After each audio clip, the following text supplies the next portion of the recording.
journal vous est offert par le FPI, Fonds des promotions de l'industrie, votre partenaire privilégié pour la réussite de vos projets.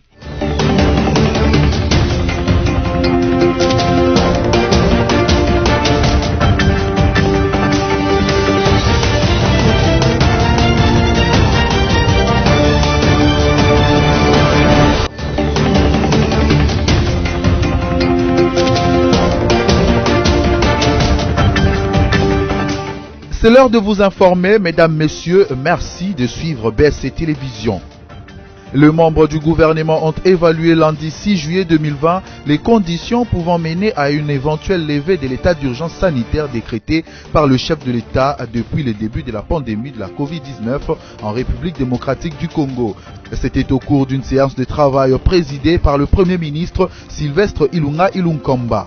L'actualité dans la semaine, c'est aussi la plénière au Sénat qui a voté lundi 6 juillet pour la 6e fois consécutive en seconde lecture le projet de loi portant autorisation de la prorogation de l'état d'urgence sanitaire au pays. Ces projets de loi sollicitant cette nouvelle prorogation émanait du gouvernement. Il a été présenté et défendu à l'Assemblée nationale quelques heures plus tôt par le vice-ministre de la Justice et garde de Sceaux, Bernard Takaichi Ngumbi.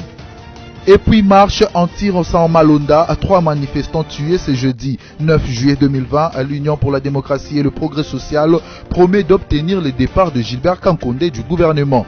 Déclaration faite après la marche organisée par le secrétaire général intérimaire du parti au pouvoir pour montrer son opposition à la désignation de Ronsard Malonda à la présidence de la Commission électorale nationale et indépendante.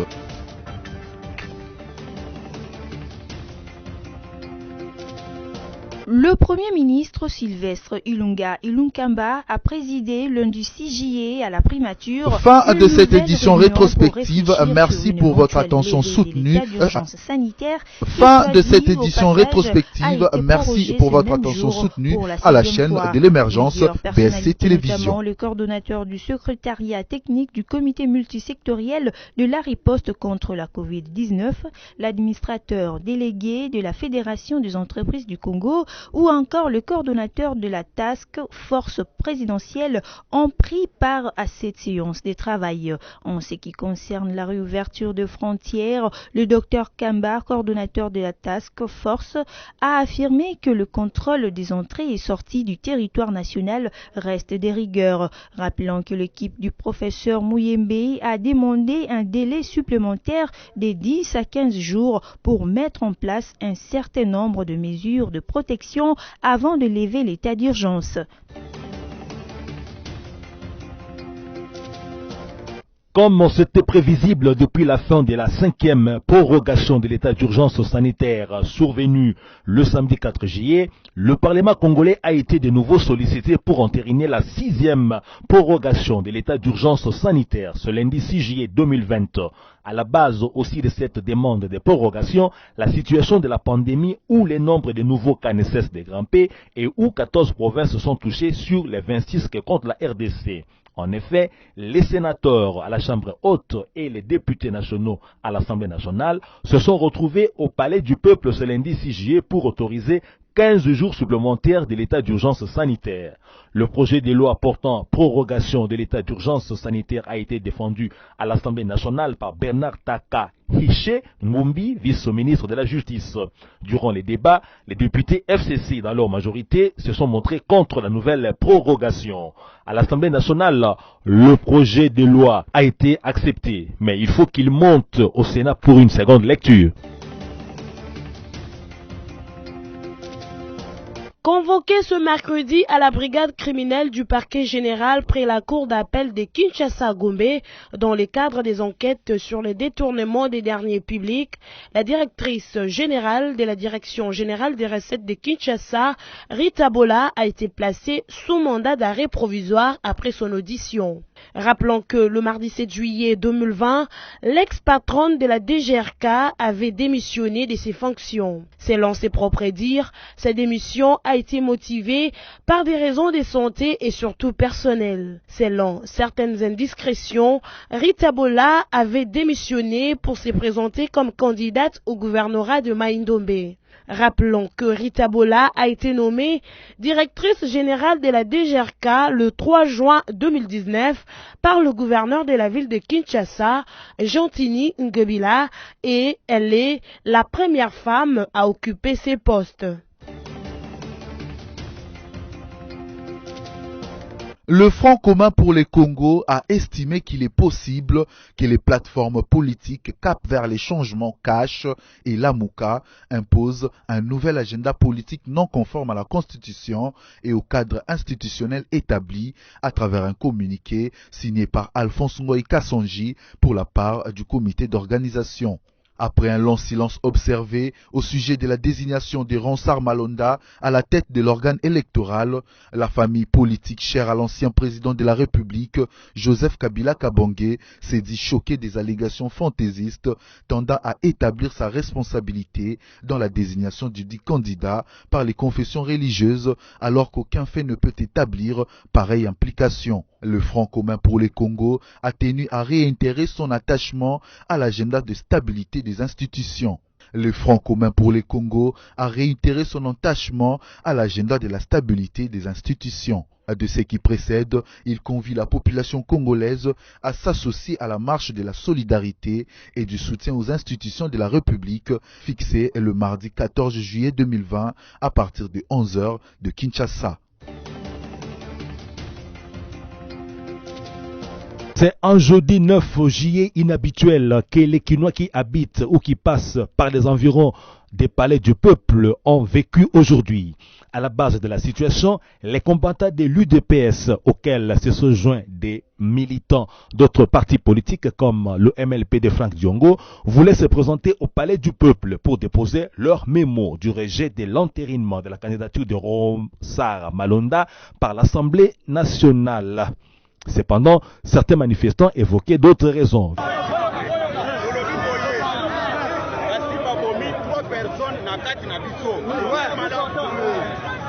ne pas occasionner un bain de sang, parti au pouvoir, parti à été appelé Tshisekedi. Maintenant, nous disons ceci. Écoutez, nous sommes en train de tirer. Nous allons réclamer le départ du ministre de l'Intérieur, puisqu'il vient de l'UDPS. Tous les points d'accès au palais du peuple étaient barricadés par la police. Malgré ces dispositifs sécuritaires impressionnants, les manifestants du côté du boulevard Sendoué ont essayé de forcer les barrières policières, d'où usage des gaz lacrymogènes et autres tirs de sommation pour repousser les manifestants. Ceux-ci se sont attaqués à l'église de Soni Kafuta, vandalisé l'école Le Cartésien et réalisé d'autres dégâts alors qu'ils convergeaient vers le palais du peuple. À partir de 9h jusqu'aux environs de 14h, à l'épicentre de la manifestation, la circulation était difficile. Le commerce a fermé. Ici et là, les habitants et manifestants couraient pour se protéger des gaz lacrymogènes. Il est à noter que l'UDPS et compagnie ont organisé cette marche, malgré l'interdiction de l'autorité municipale, qui a justifié son refus par le respect de l'état d'urgence sanitaire décidé par le chef de l'État et dont la 6e prorogation a commencé le mardi 7 juillet 2020.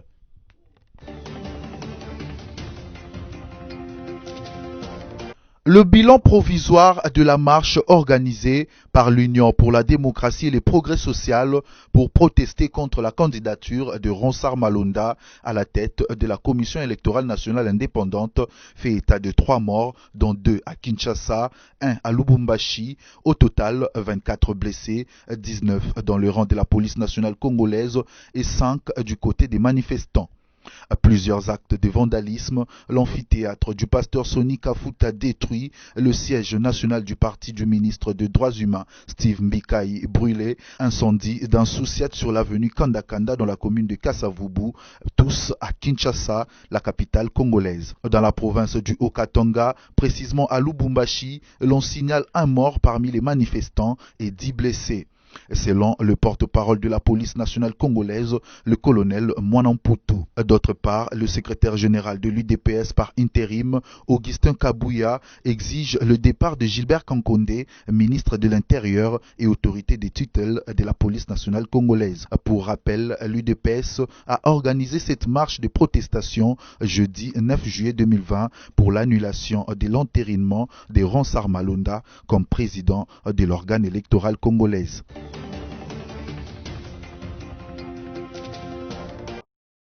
L'Église du Christ au Congo, ECC, a réagi aux accusations du représentant légal des églises de réveil du Congo et leader de l'Église armée de l'Éternel, l'évêque général Sonny Kafuta, à travers un communiqué en fin de soirée du jeudi 9 juillet 2020. Accusant l'Église du Christ au Congo et la Conférence épiscopale nationale du Congo d'avoir commandité la vandalisation du siège de l'Église armée de l'Éternel, l'ECC condamne la profanation du temple des dieux, quelles qu'en soient les motivations, et rejette les allégations portées contre elle par le pasteur Sonny Kafuta. En outre, l'Église du Christ au Congo appelle ce leader religieux de faire preuve de retenue dans ses propos et de s'abstenir de réagir sous l'effet de la colère. Fustigé d'avoir soutenu la désignation de Ronsard Malonda à la tête de la Commission électorale nationale indépendante, le militant de l'Union pour la démocratie et le progrès social IDPS, en marche des revendications contre cette désignation, se sont pris au temple de cette église, membre des églises de réveil du Congo.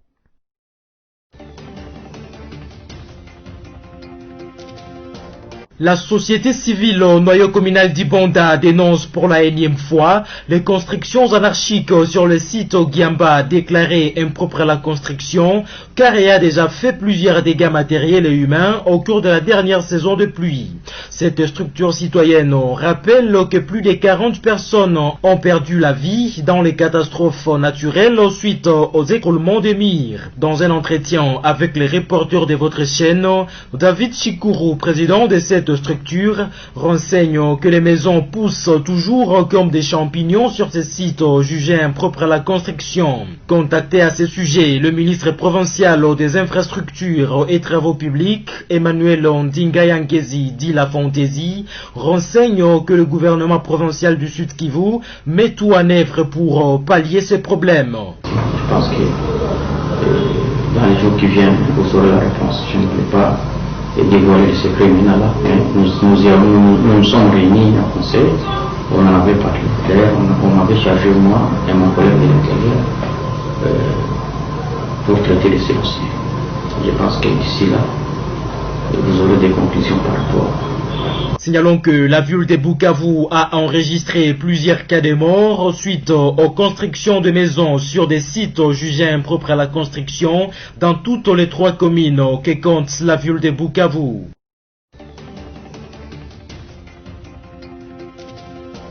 Ghislain Robert Lubaba Boulouma, maire de la ville de Lubumbashi dans la province du Haut-Katanga, accuse le chauffeur de taxi-moto appelé communément Wewa d'avoir saccagé sa résidence lundi 6 juillet 2020 à la suite d'une décision qui leur interdit l'accès au centre-ville de Lubumbashi. Ne pas circuler dans les centres-villes, porter les casques, ne pas dépasser 20 heures. Tout ça devrait être respecté par les motards. Nous avons essayé d'appliquer aujourd'hui, je dis d'abord merci beaucoup pour la police qui a mis des dispositifs conséquents pour le respect de toutes ces réglementations. Ce matin, on a eu à arrêter les récalcitrants. Malheureusement, comme réaction, ils sont allés à ma maison saccager ma maison. Pourquoi? Parce que j'ai envoyé la police pour leur interdire l'accès au centre-ville. À ce sujet, l'autorité urbaine a donné un nouveau délai de 2 semaines aux détenteurs de motos et vents dans le secteur de transport public pour quitter définitivement le centre commercial. La hiérarchie a accepté qu'on leur donne encore un moratoire de 2 semaines, lequel nous permettra de bien sensibiliser tous les motards.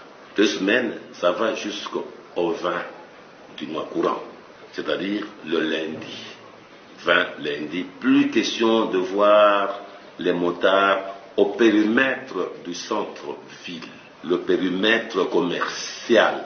Signalant que le centre-ville de Lubumbashi est actuellement inondé dans les secteurs de transport par des taxis-motos. Ces derniers sont positionnés à chaque coin de cette ville depuis plus d'1 année. La décision de leur interdire de circuler dans le centre-ville de Lubumbashi souffre jusqu'ici de sa non-application. Au moment où le monde entier est touché par la pandémie de Covid-19, Le centre hospitalier des références Initiative Plus, Chipon-Sigle, s'est préparé à faire face à cette maladie qui a déjà touché plus de 6000 personnes en République démocratique du Congo. C'est ainsi que le personnel soignant et tout travailleur pouvant être en contact direct ou indirect avec les contaminés sont soumis à une formation dispensée par les experts de la clinique Ngaliema. C'est impossible qu'un hôpital aujourd'hui soit ouvert et que les personnels qui y travaillent ne soient pas formés sur la Covid. Parce que vous savez que si il n'y a pas cette formation, une personne infectée, personnel médical infecté, ça signifie que c'est tout l'hôpital qui est infecté. Donc on a eu la formation pour les médecins, les infirmiers, les personnels qui nettoient, les gens qui travaillent à la buanderie. Donc tout l'hôpital a eu cette formation Covid. De la théorie à la pratique, les formés ont été mis en contact avec le malade afin de leur permettre de maîtriser le geste à poser face à cette maladie au pavillon 6 de la clinique Ngaliema. À l'issue de cette formation, les participants ont reçu des certificats attestant leur capacité de soigner le malade infecté par la Covid-19.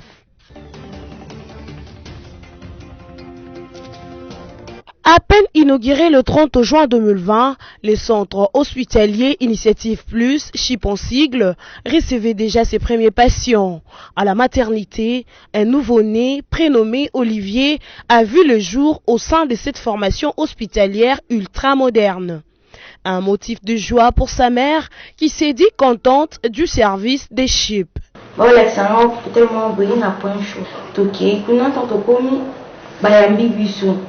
Tant ba matisina na mbetu batali babi donc ils ma liboso bunene boué bon kana ba monté yana biso mwasi ha biso to monaki mamolivi ba alexeki na RTNC hôpital moko boué vivre tant komi ba ta sécurité ba fungoli biso porte kokoma ba yambinga kotanga na sepela makasi ba se ni mo ni fichi donc na sepela makasi façon bayambela nga donc nous avons des amoutements à occuper au kufa na sepende mamoli va fungolo l'hôpital boye et ça ira bien la PC ka la merci na docteur. Deux bébés hydrocéphaliques ont été aussi opérés, un grand succès pour l'équipe du docteur Jeff Ntalaja Mukengeshai, neurologue et coordonnateur du CHIP. La présidente de l'ASBEL Initiative Plus, Olive Lembe Kabila, qui a mis à la portée des Congolais ces centres modernes, vient de satisfaire un grand besoin sanitaire, car c'est localement que de cas de chirurgie délicate et coûteuse seront désormais pris en charge. Le mot non pas tari dans le bouche des parents de bénéficiaires pour rendre grâce à Dieu et remercier Marie-Olive Lembe Kabila. Bon, moi je commence premièrement par la remercier pour avoir cette idée, une bonne initiative de nous mettre un tel bijou, parce qu'il fait beau quand tu entres. À partir de la porte là, tu sens d'abord l'air qui va t'accueillir.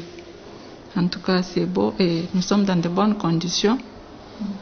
J'espère que même les autres autorités qui ont l'habitude de sortir, quand ils souffrent, ils prennent les billets pour aller ailleurs. Dès qu'ils passent par ici, un jour, il décidera d'être soigné aussi chez nous. Au cœur d'Nganda CC, dans la commune de Lantsele, le centre hospitalier Initiative Plus offre des soins de qualité à des prix, notez-le bien, défiant toute concurrence. Le cahier d'exercice pour récupérer les élèves confinés à la maison durant l'état d'urgence sanitaire décidé en RDC à cause de la pandémie à Covid-19 sont vendus par certains responsables des écoles de Kinshasa. Le constat est fait ce mardi 7 juillet par la rédaction de BSC-TV après une petite enquête. J'ai acheté, ils ont envoyé parce qu'on a un groupe de parents WhatsApp. C'est là où on envoyait le truc, les exercices, le devoir en ligne. Et après, on a eu à recevoir le message qu'ils n'ont de passer à l'école, acheter l'item. Ben, bien sûr qu'il y a eu de discuter un peu, mais bon, on était obligé d'y acheter. On a acheté. Les parents d'élèves qui ont acheté ce cahier interpellent le ministre de l'enseignement primaire, secondaire et technique. Ben, moi plutôt je pourrais lui demander de prendre les choses en main. Quand je dis de prendre les choses en main, ça dit tout. Donc il essaye de vraiment de bien gérer son ministère. Et est-ce qu'il est au courant qu'il y a d'autres enfants qui n'étudient pas? Depuis cette période de confinement, ils sont à la maison sans rien faire, sans aucun exercice. Il y a aussi d'autres enfants qui sont en train de travailler. Mais non, on est où? Cette année, le DG c'est déjà fini. On ne sait pas le score, ça sera comment. Est-ce que les enfants vont passer des classes? Est-ce que c'est l'année blanche? Jusqu'à présent, on ne sait pas. S'il pourra, il peut passer à la télé, nous dire un peu qu'est-ce que ça sera pour cette année. Parce que nous, on s'est dit déjà, le DG, c'est fini. On ne sait pas. Donc, il essaie de prendre les choses en main. Rappelons que le 24 mars 2020, le chef de l'État, Félix-Antoine Tshisekedi Tshilombo, avait décidé la fermeture des écoles, bars, terrasses, boîtes de nuit, églises, restaurants, etc. pour empêcher le regroupement de plus de 20 personnes à un même endroit afin de couper la chaîne de contamination. Les élèves étaient ordonnés de rester à la maison. Alors que l'année scolaire n'avait pas touché à sa fin, pour combler la formation des élèves et les occuper pendant cette période, le ministre de l'enseignement primaire, secondaire et technique, Willy Bakonga, avait lancé le programme des cahiers d'exercices à donner gratuitement aux élèves.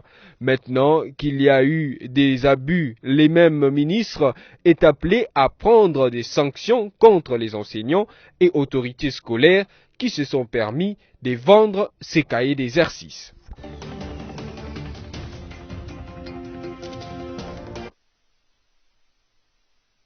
Depuis quelques jours, de travaux de réhabilitation de l'avenue Victoire en son croisement avec l'avenue Assosa dans la commune de Kassavubu. Pendant la saison de pluie, il s'est créé ici des graves embouteillages. Mais nous avons constaté les débuts des travaux, bien qu'il reste encore à faire. Le rond-point Kimpwanza, une nomination synonyme de victoire, abrite à son cœur la statue du premier président du Congo, Joseph Kasavubu, qui a été proclamé héros national la veille du 60e anniversaire de la RDC par le chef de l'État, Félix-Antoine Tshisekedi Tshilombo. C'est un regret pour nos autorités, partis politiques et députés, qui ne plaident que pour leurs intérêts, plutôt que d'entretenir certains endroits pour améliorer l'image du pays. Le président de la République a promis dans son message de vœux à la nation du 31 décembre 2020 que l'année 2020 serait une année de l'action, notamment dans le domaine de l'infrastructure. Une occasion pour cet habitué du rond-point Kimpwanza de saluer l'œuvre du successeur de Joseph Kabila. Quand les routes sont bonnes, le pays va vite se développer. Au cas contraire, le pays aura toujours des problèmes. C'est pourquoi la population nous devons soutenir nos dirigeants plutôt que de critiquer. L'association des chefs des rues de la ville-province de Kinshasa, ACPRK en sigle, a organisé mercredi 8 juillet 2020 l'installation officielle du comité de coordination du quartier Kimvula, localité Millennium dans la commune de Mongafula. Une équipe d'au moins 6 personnes qui aura la charge de mettre en valeur le travail des chefs des rues longtemps négligé. Charles Mbouka, coordonnateur provincial de l'ACPRK, habillé en tenue d'homme de terrain, a dans un premier temps échangé avec tous les chefs des rues de la localité Millennium avant de procéder à l'installation proprement dite du nouveau comité. Notez que par cette démarche, l'association des chefs des rues de la ville-province de Kinshasa veut donner de la valeur au travail du chef des rues qui est le premier représentant de l'État au niveau de la base.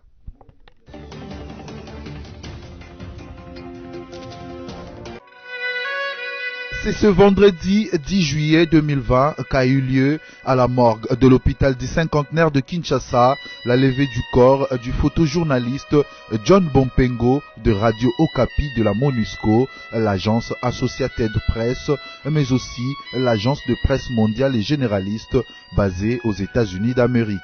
À 11h tapantes, le corbillard a quitté les lieux mortuaires et s'est dirigé vers la nécropole entre terre et ciel sous le regard de sa famille biologique et professionnelle conformément aux mesures sanitaires arrêtées par les autorités dans le cadre de la riposte à la Covid-19. Décédé depuis lundi 22 juin dernier, John Bompengo était connu de son vivant pour la qualité et la rigueur de son travail. Nous retiendrons également de lui un homme qui a exercé son métier avec passion et dévouement, mais aussi un homme qui s'est sacrifié pour chasser les images.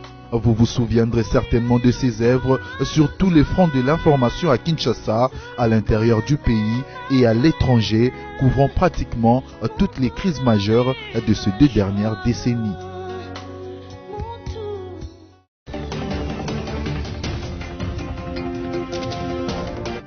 Les membres du gouvernement ont évalué lundi 6 juillet 2020 les conditions pouvant mener à une éventuelle levée de l'état d'urgence sanitaire décrété par le chef de l'État depuis le début de la pandémie de la Covid-19 en République démocratique du Congo. C'était au cours d'une séance de travail présidée par le Premier ministre Sylvestre Ilunga Ilunkamba. L'actualité dans la semaine, c'est aussi la plénière au Sénat qui a voté lundi 6 juillet pour la 6e fois consécutive en seconde lecture le projet de loi portant autorisation de la prorogation de l'état d'urgence sanitaire au pays. Ces projets de loi sollicitant cette nouvelle prorogation émanait du gouvernement. Il a été présenté et défendu à l'Assemblée nationale quelques heures plus tôt par le vice-ministre de la Justice et garde de Sceaux, Bernard Takaichi Ngumbi. Et puis marche en tir au sang Malonda à 3 manifestants tués ce jeudi 9 juillet 2020 à l'Union pour la démocratie et le progrès social promet d'obtenir le départ de Gilbert Kankonde du gouvernement. Déclaration faite après la marche organisée par le secrétaire général intérimaire du parti au pouvoir pour montrer son opposition à la désignation de Ronsard Malonda à la présidence de la Commission électorale nationale et indépendante. Fin de cette édition rétrospective. Merci pour votre attention soutenue à la chaîne de l'émergence BSC Télévision.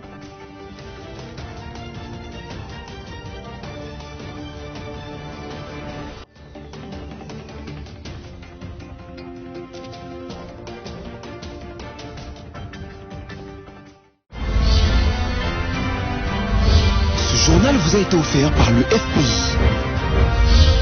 Fonds des promotions de l'industrie. Votre partenaire privilégié pour la réussite de vos projets.